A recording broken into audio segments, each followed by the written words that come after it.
Hello student, स्वागत है आपका अपने YouTube channel star line coaching centre में। आज हम लोग प्रकाश का परावर्तन और अपवर्तन का ऑब्जेक्टिव देखेंगे। प्रकाश का परावर्तन और अपवर्तन का ऑब्जेक्टिव देखेंगे, जिसमें से आज हम लोग टोटल 50 ऑब्जेक्टिव देखेंगे। आज इसका पार्ट नंबर 1 है।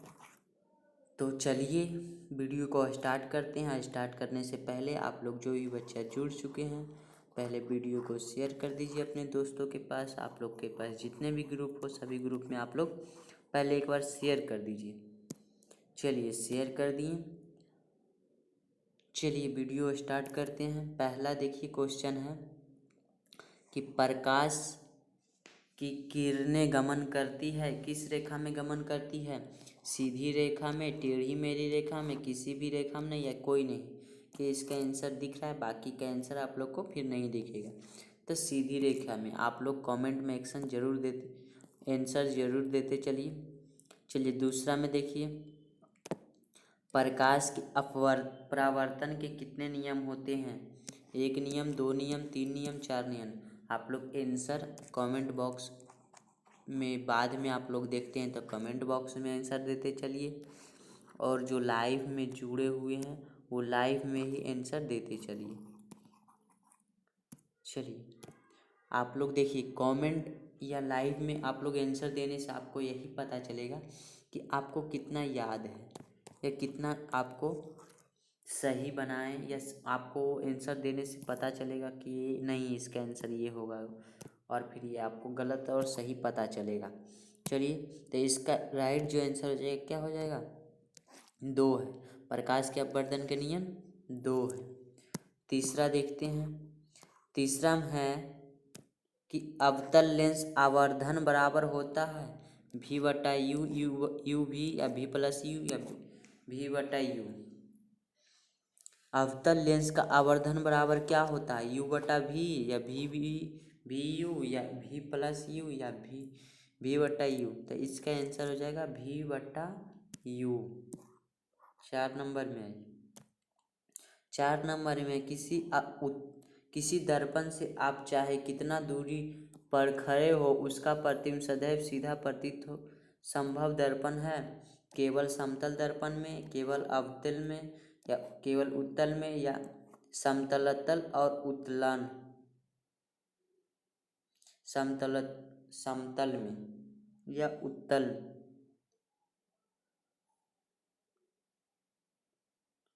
तो इसका क्या हो जाएगा आंसर?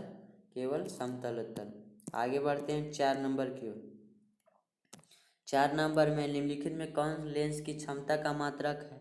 जूल है, वाट है, कांच है, हीरा है। क्या चीज़ बोला? लेंस की क्षमता का ऐसे मात्रक। तो लेंस की क्षमता का ऐसे मात्रक क्या हो जाता है? कांच हो जाता है। आप लोग कमेंट्स लाइव सेक्शन में जरूर आंसर देते चलिए।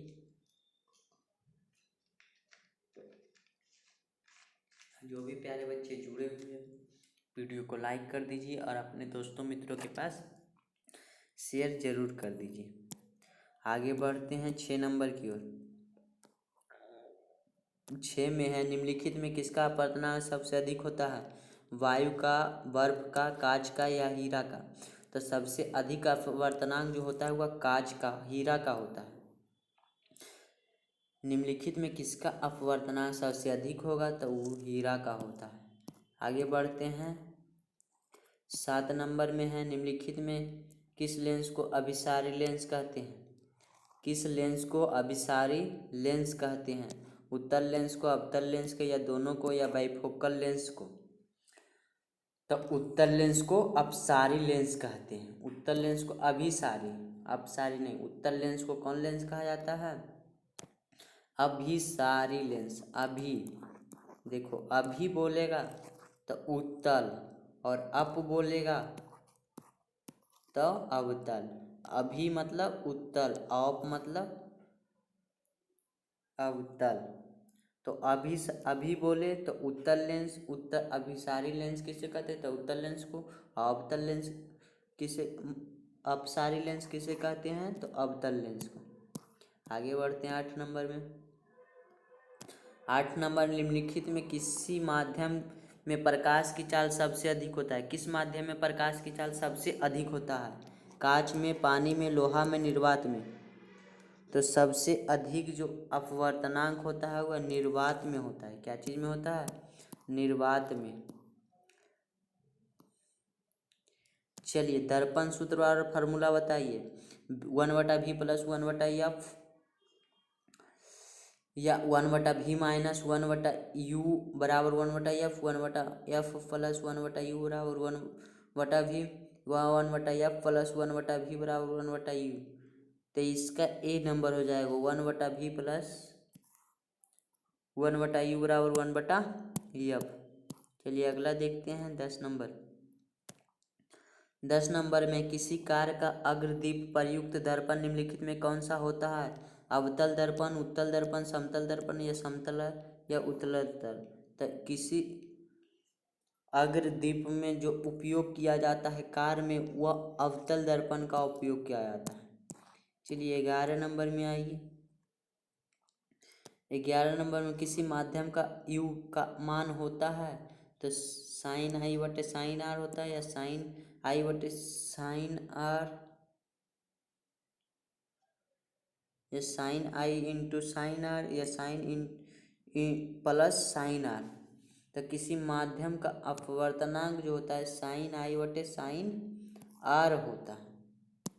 आगे बढ़ते हैं 12 नंबर की। 12 नंबर में किसी लेंस की क्षमता -2D हो तो इसका फोकस दूरी क्या होगा? अगर जो 2D रहेगा तो इसका फोकस दूरी कितना होगा? तो इसका फोकस दूरी 5 सेंटीमीटर हो जाएगा। आगे बढ़ते हैं 13 नंबर की ओर। 13 नंबर में है कि कौन सा दर्पण आमतौर पर वाहनों के पीछे देखने से दर्पण के रूप में उपयोग किया जाता है? समतल दर्पण, उत्तल दर्पण, अवतल दर्पण या अवतल लेंस? कौन सा दर्पण आम तौर पर वाहनों के पीछे देखने के दर्पण के रूप में प्रयोग किया जाता है? देखने के लिए, तो देखने के लिए कौन सा दर्पण का प्रयोग किया जाता है? उत्तल दर्पण का। आगे बढ़ते हैं 14 नंबर की ओर। 14 में है कि उत्तल दर्पण के सामने एक वस्तु रखा गया, इसका प्रतिबिंब की प्रकृति कैसी होगी? काल्पनिक होगी, वास्तविक होगी या वास्तविक या काल्पनिक होगी या इनमें से कोई नहीं होगी? तो उत्तल दर्पण के जब सामने रखा जाता है वस्तु तो वह कौन सी हो जाएगा? वास्तविक हो जाएगा। आगे बढ़ते हैं 15 नंबर की ओर। और जो भी प्यारे बच्चे जुड़े हुए हैं वीडियो को लाइक ज़रूर कीजिए, साथ ही साथ अपने दोस्तों मित्रों के पास शेयर ज़रूर कीजिए। आप लोग शेयर करने में कमी नहीं कीजिए। बिहार के जितने भी छात्र और छात्राएं बिहार क्लास 10th की तैयारी कर रहे हैं सभी के पास वीडियो को क्या कीजिए? शेयर कर दीजिए। सभी के पास आप लोग वीडियो पहुंचा दीजिए। आप लोग रगड़ के शेयर कीजिए, शेयर करने में कमी नहीं कीजिए। चलिए किसी उत्तल लेंस की फोकस दूरी हमेशा होती है? पॉजिटिव होगा, निगेटिव होगा, पॉजिटिव निगेटिव होगा या निगेटिव पॉजिटिव होगा? तो इसका जो उत्तल लेंस जो फोकस दूरी होता है यह जो हो जाएगा पॉजिटिव होता है। उत्तल लेंस का पॉजिटिव और अवतल लेंस का पूछेगा तो निगेटिव। आगे बढ़ते हैं। अगला क्वेश्चन है किसी दर्पण का उपयोग समानता वाहनों का पश्चात दृश्य दर्पणों के रूप में किया जाता है? समतल दर्पण का, अवतल दर्पण का, उत्तल दर्पण का या इनमें से कोई नहीं? तो जो दर्पण का प्रयोग किया जाता है वह कौन सा दर्पण का? उत्तल दर्पण का प्रयोग किया जाता है। अगले बढ़ते हैं 17 नंबर की ओर। 17 नंबर में है कि निम्न में से किस दर्पण की फोकस दूरी धनात्मक होती है? समतल दर्पण की, उत्तल दर्पण की या अवतल दर्पण की या इनमें से सभी की? किसकी फोकस दूरी धनात्मक होती है? तो फोकस दूरी जो धनात्मक हो वह उत्तल लेंस की है। किसका है? उत्तल लेंस की। आगे बढ़ते हैं। अगला क्वेश्चन है नई कार्तीय चिन्ह परिपाटी के अनुसार दर्पण के सामने रखे गए बिंब दूरी ली जाती है धनात्मक, कभी धनात्मक, कभी ऋणात्मक या फिर ऋणात्मक या इनमें से कोई नहीं? तो नई कार्तीय चिन्ह परिपाटी के अनुसार सामने रखी बीम दूरी जो है वह ऋणात्मक ली जाती है। कैसा ली जाती है? ऋणात्मक। आगे बढ़ते हैं 19 नंबर की ओर। 19 नंबर में किसी लेंस द्वारा उत्पन्न आवर्धन का ऐसे मात्रक क्या होता है? मीटर होता है, सेंटीमीटर होता है, मिलीमीटर या मात्रक विहीन होता है। तो किसी लेंस द्वारा उत्पन्न आवर्धन का जो ऐसा ही मात्रक होता है वह मात्रक विहीन होता है। कैसा होता है?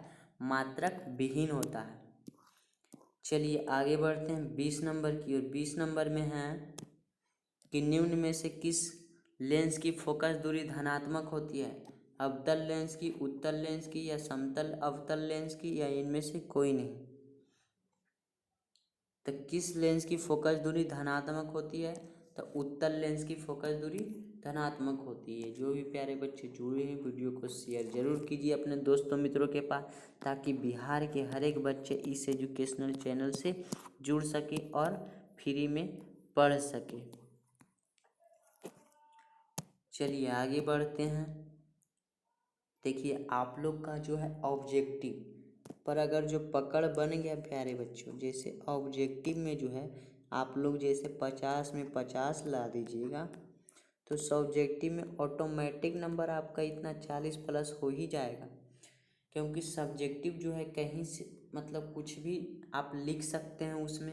आपको नहीं भी आ रहा है उस टाइप का क्वेश्चन है तो आपको उसके बारे में थोड़ा मोड़ा जानकारी है तो उसके बारे में मिला जुला के लिख सकते हैं और उसका नंबर काट भी सकता है। मतलब जहाँ 4 नंबर का है वहाँ 2 ही नंबर दे। लेकिन ऑब्जेक्टिव में क्या है, 1 नंबर का है तो आपको 1 ही नंबर मिलेगा अगर जो वो सही होगा तो इसलिए ऑब्जेक्टिव पे पकड़ बनाइए और ऑब्जेक्टिव पे पकड़ बनाने के लिए आपको पूरा वीडियो देखना ही पड़ेगा। तो ऑब्जेक्टिव पर पकड़ बनाने के लिए आप लोग हर एक दिन वीडियो को देखिए और साथ ही साथ कॉपी पर भी लिखते जाइए। क्वेश्चन लिख लीजिए और जो सही आंसर होता है वो वाला डायरेक्ट आप लिख लीजिए। उससे क्या होगा उसको याद करते जाइए जो क्वेश्चन आप लोग को याद नहीं है। उससे क्या होगा, ऑब्जेक्टिव पर आप लोग को पकड़ बनेगा जिससे आप एग्जाम में अच्छे से अच्छे मार्क्स प्राप्त कर सकते हैं।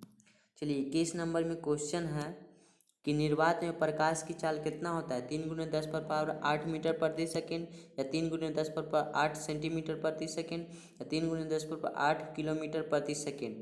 तो या इनमें से कोई नहीं। तो 3 × 10⁸ मीटर प्रति सेकेंड होता है। आगे आते हैं 22 नंबर की। 22 में है यदि किसी समबाहु त्रिभुज की प्रिज्म निगत कोण और विचलन कोण क्रमशः 40 और 30 डिग्री का आपतन कोण है तो बताइए कितना डिग्री का हो जाएगा। तो इसमें कुछ नहीं करना है, दोनों को जोड़ दो तो 40 3 कितना हो जाएगा?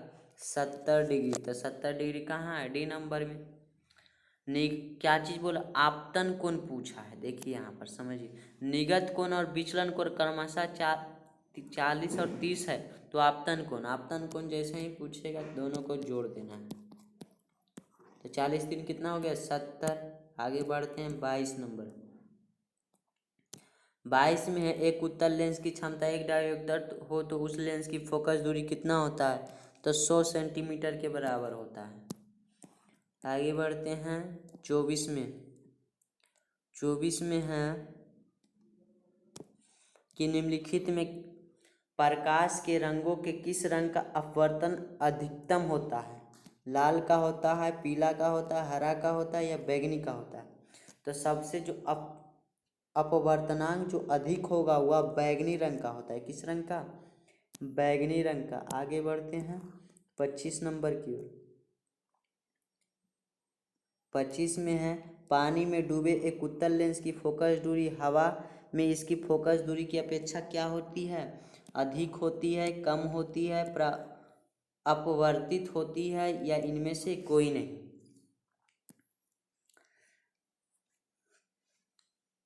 तो पानी में जो डूबी हुई रहती है फोकस दूरी उसकी क्या होती है?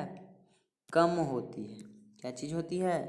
कम होती है। आगे बढ़ते हैं 26 नंबर की ओर।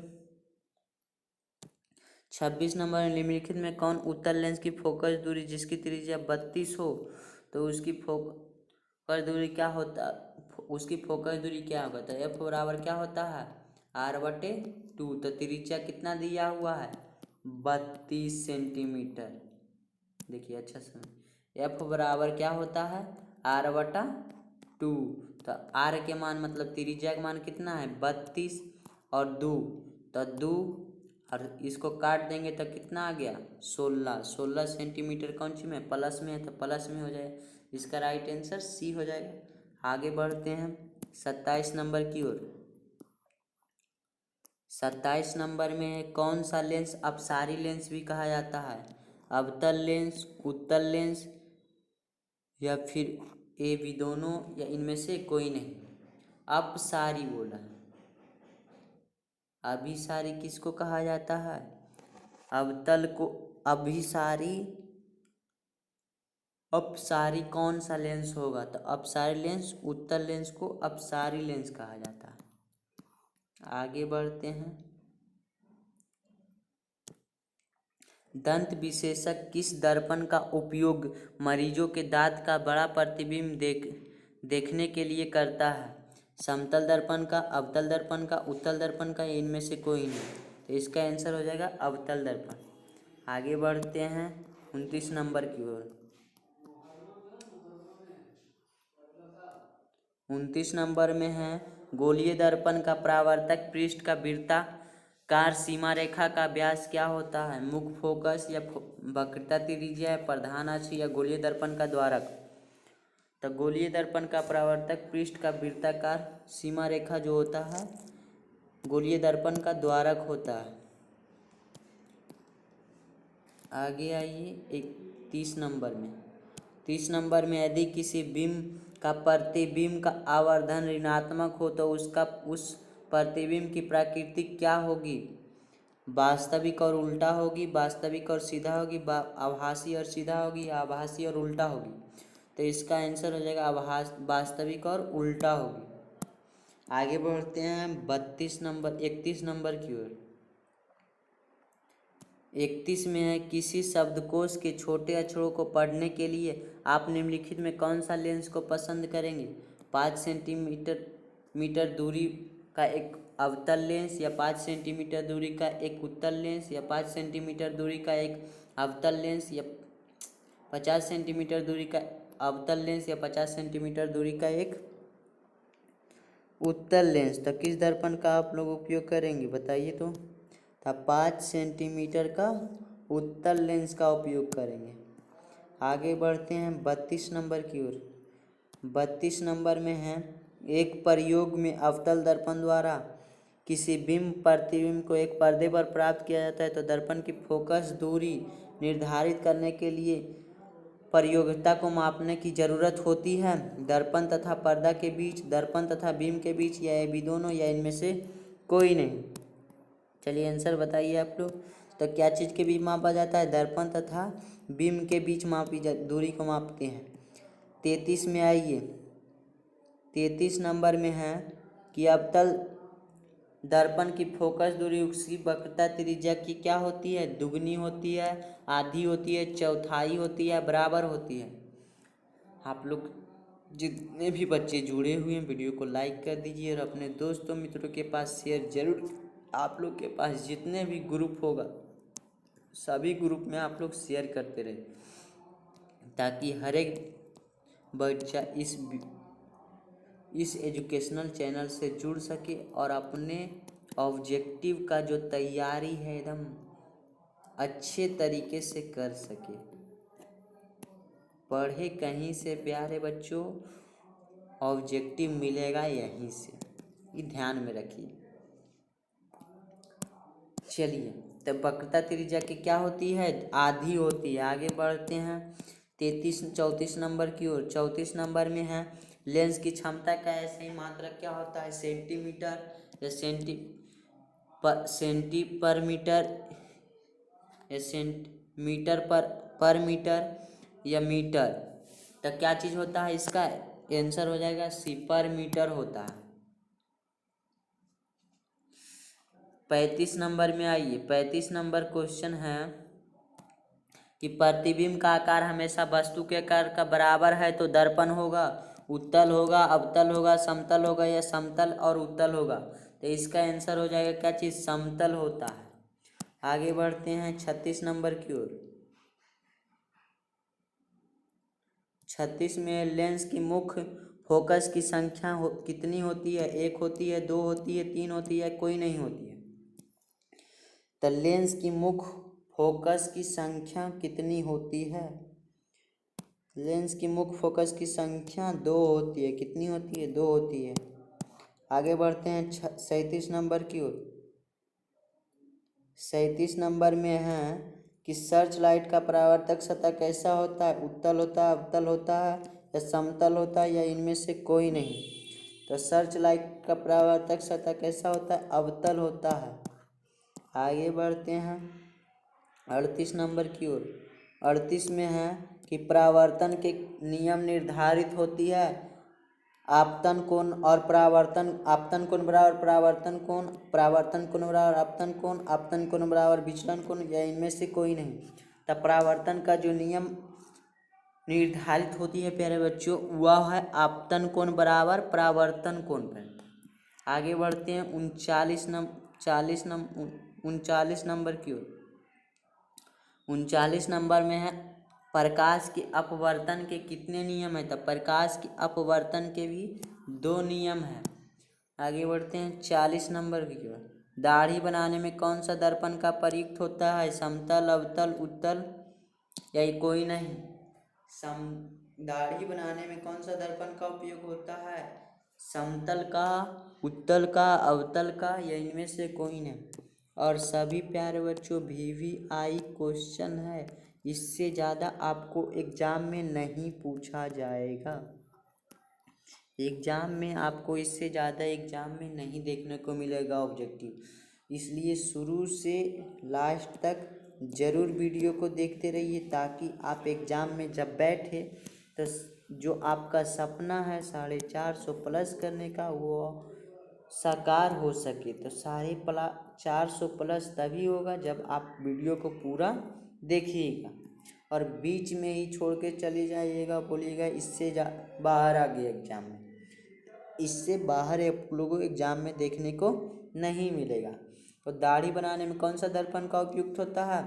अवतल दर्पण का। आगे बढ़ते हैं 41 नंबर की ओर। 41 नंबर में है कि समतल दर्पण द्वारा बना प्रतिबिंब कैसा होता है? वास्तविक होता है, काल्पनिक होता है, ये भी दोनों होता है या इनमें कोई नहीं? तो समतल द्वारा जो प्रतिबिंब बनता है वह काल्पनिक होता है। आगे बढ़ते हैं 42 नंबर की ओर। किसी लेंस द्वारा सिर्फ काल्पनिक प्रतिबिंब बनता है? उत्तल, अवतल, बाइफोकल या इनमें से कोई नहीं? तो किसी लेंस द्वारा काल्पनिक प्रतिबिंब बनता है। किस लेंस द्वारा? तो उत्तल लेंस द्वारा जो है क्या चीज़ बनता है? काल्पनिक प्रतिबिंब बनता है। आगे बढ़ते हैं 43 नंबर की ओर। 43 में है गोलीय दर्पण में फोकसांतर एवं वक्रता त्रिज्या के बीच संबंध अथवा गोलीय दर्पण का फोकसांतर उसके वक्रता त्रिज्या की कितना गुना होता है? F बराबर R2F या 2 गुना या F बराबर R/2 या R बराबर F/2। तो F बराबर क्या होता है? R/2। और आप लोग लाइक और शेयर करने में बहुत कमी करते हैं। आप लोग वीडियो को ज़रूर लाइक कीजिए और अपने दोस्तों मित्रों के पास ज़रूर शेयर कीजिए। और जो नए विद्यार्थी हो चैनल को सब्सक्राइब ज़रूर कर लीजिए ताकि इसी तरह का वीडियो हर एक दिन आपको मिल सके और आपको ऑब्जेक्टिव में अच्छे से मजबूती पकड़ सके और बिहार बोर्ड में जो है 450 प्लस आप क्रॉस कर सकें। चलिए आगे बढ़ते हैं 44 नंबर में। 44 नंबर में है किसी बिंब का वास्तविक तथा सामने साइज का प्रतिबिंब प्राप्त करने के लिए बिंब का उत्तल लेंस के सामने कहाँ रखें? लेंस के मुख्य फोकस पर, फोकस दूरी की दुगनी दूरी पर, अनंत पर या लेंस के प्रकाशीय केंद्र तथा मुख्य फोकस के बीच? तब फोकस दूरी की दुगनी दूरी पर। आगे बढ़ते हैं 45 नंबर की ओर। 45 नंबर में है कि एक अवतल दर्पण की फोकस दूरी 10 सेंटीमीटर, उसकी वक्रता त्रिज्या क्या होगा? मतलब एफ बराबर कितना दिया हुआ है 10, तो आर का मान कितना होगा। तो हम लोग फार्मूला जानते हैं क्या चीज़, कि आर बराबर कर देंगे एफ बटा 2। तो एफ के मान कितना दिया हुआ है 10 और 2, तो 2 पचे 10, कितना हो जाएगा 5 सेंटीमीटर। इसका आंसर कितना हो जाएगा 5 सेंटीमीटर। 46 नंबर की ओर बढ़िए। 46 नंबर काल्पनिक प्रतिबिंब होता है। काल्पनिक प्रतिबिंब कैसा होता है, सीधा होता है, उल्टा होता है, दोनों होता है, कोई नहीं। काल्पनिक प्रतिबिंब जो है सीधा होता है। आगे बढ़ते हैं 47 नंबर की, कि सूक्ष्म दर्शी का उपयोग होता है अवतल दर्पण में, उत्तल दर्पण में, उत्तल लेंस में, अवतल लेंस में, अवतल लेंस में, उत्तल लेंस में। तो सूक्ष्मदर्शी का उपयोग जो होता है उत्तल लेंस में होता है। आगे बढ़ते हैं 48 नंबर की ओर। 48 में है कि किसी बिंब, क्या चीज़ है, किसी बिंब अवतल दर्पण द्वारा बना प्रतिबिंब आभासी सीधा तथा बिंब से बड़ा पाया गया है, तो वस्तु का स्थिति कहाँ होना चाहिए, वक्रता केंद्र पर, मुख्य फोकस तथा वक्रता केंद्र के बीच, वक्रता केंद्र के से परे पर, या दर्पण ध्रुव तथा मुख्य फोकस के बीच। तो इसका राइट आंसर हो जाएगा दर्पण ध्रुव तथा मुख्य फोकस के बीच। 49 नंबर में आइए। 49 नंबर में है कि उत्तल लेंस होता है सभी जगह समान मोटाई का, बीच में अपेक्षा किनारे मोटा या किनारे के अपेक्षा बीच में मोटा, इनमें से कोई नहीं। तो उत्तल दर्पण जो होता है किनारे के अपेक्षा बीच में मोटा होता है। आगे बढ़ते हैं 50 नंबर और ये लास्ट क्वेश्चन। 50 नंबर और ये लास्ट क्वेश्चन है प्यारे बच्चों, फिर इसका पार्ट नंबर 2 में चलेगा। चलिए तो लास्ट क्वेश्चन देखिए क्या कह रहा है, कि 1 मीटर फोकस दूरी वाले उत्तल लेंस की क्षमता होगी -1 डायोप्टर, 1 डायोप्टर, 2 डायोप्टर या 1.5 डायोप्टर। 1 मीटर फोकस दूरी वाले उत्तल लेंस की क्षमता कितनी होती है, आप लोग आंसर दीजिए। तो इसका हो जाएगा 1.5 डायोप्टर होता है। तो ये हो गया, हम लोग कितना क्वेश्चन देख लिए हैं, टोटल 50 क्वेश्चन देख लिए। और इससे आज जिसका पार्ट नंबर 1 था कल, और इसके आगे आप लोग को जो वीडियो मिलेगा पार्ट नंबर 2 का, इसका पार्ट नंबर 3 तक चलेगा। आज पार्ट नंबर 1 कंप्लीट हो गया, कल पार्ट नंबर 2, 3, इस तरह करके आप लोग को हर एक दिन 50-50 क्वेश्चन करके कराया जाएगा। तो प्यारे बच्चों, इससे बाहर आपको ऑब्जेक्टिव कहाँ से पूछेगा, कहाँ से पूछ सकता है। इसको आप लोग सिर्फ जब पढ़ते हैं तो लिखते जाइए। लिखने से क्या होगा, आपको ज़्यादा याद होगा।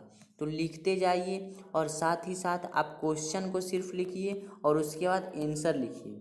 जैसे यह देखिए क्या था, कि एक उत्तल लेंस होता है, तो सभी जगह एक उत्तर डायरेक्ट, ये क्या लिखिए आप क्वेश्चन लिखिए, उसके बाद ये वाला डायरेक्ट आंसर आप लोग लिख लीजिए।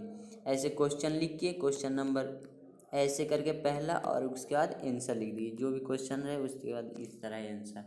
इससे क्या होगा, और इसको बाद में शॉर्ट टाइम मतलब रिवीजन करने में आपको अच्छा लगेगा और पढ़ने में ज़्यादा आपको याद होगा। इस तरह से आप लोग, और लाइव सेक्शन में आप लोग आंसर ज़रूर दीजिए। देख के देने से पता आपको चलेगा कितना ऑब्जेक्टिव हमको याद है, कितना नहीं याद है। इस तरह चलिए तो मिलते हैं कल की वीडियो में। तब तक आप लोग वीडियो को अपने दोस्तों मित्रों के पास शेयर जरूर कीजिए, और जितने भी विद्यार्थी जुड़े हुए वीडियो को लाइक कर दीजिए, और सभी ग्रुप में आप लोग शेयर जरूर कीजिए, शेयर करने में कमी नहीं कीजिए। तो चलिए कल की वीडियो में मिलते हैं, और साथ ही साथ जो नए विद्यार्थी जुड़े हुए हो चैनल को सब्सक्राइब जरूर कर लीजिए। चलिए मिलते हैं कल की वीडियो।